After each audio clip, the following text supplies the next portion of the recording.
The Dershow. Let me give you a list of some of the people who were platformed at that convention. People who were given legitimacy, people who were given the imprimatur of the Democratic Party.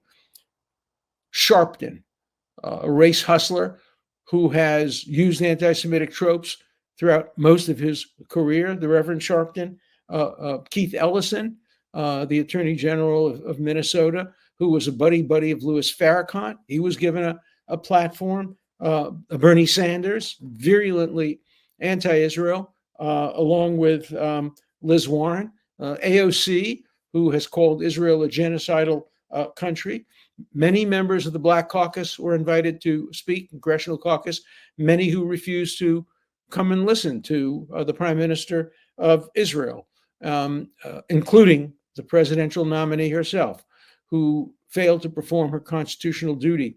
People often ask me who manages my social media reels, and it's a company called View, V-I-E-W, Movement. View Movement. They've done great work for me. I have to tell you, they've really been terrific, and they've boosted my viewership. So if you're looking to boost your own social media presence with short form videos, use the code Dershow, capital, all caps, DERSHOW, to save 15% on your service with them. And if you want to see more about this, you can see it in the link in the description below.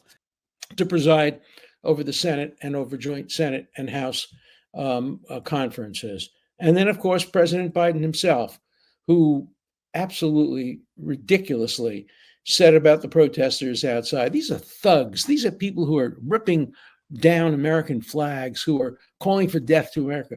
He, the President of the United States, listen to them. They have good points. I hated the Democratic National Convention. It was uplifting. It was joyous. Some of the racists made good speeches. For example, AOC made a pretty good speech. If you didn't know, she was a bigot.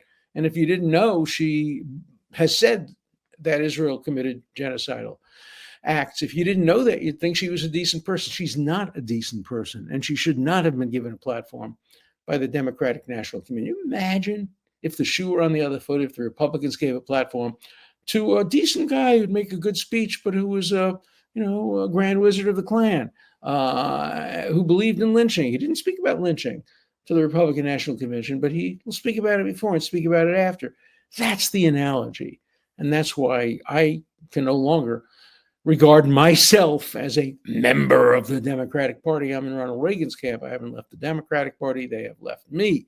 Still haven't decided who to vote for. And I get a lot of letters telling me who to vote for, but that's my decision, and I'll make it probably around November 1st.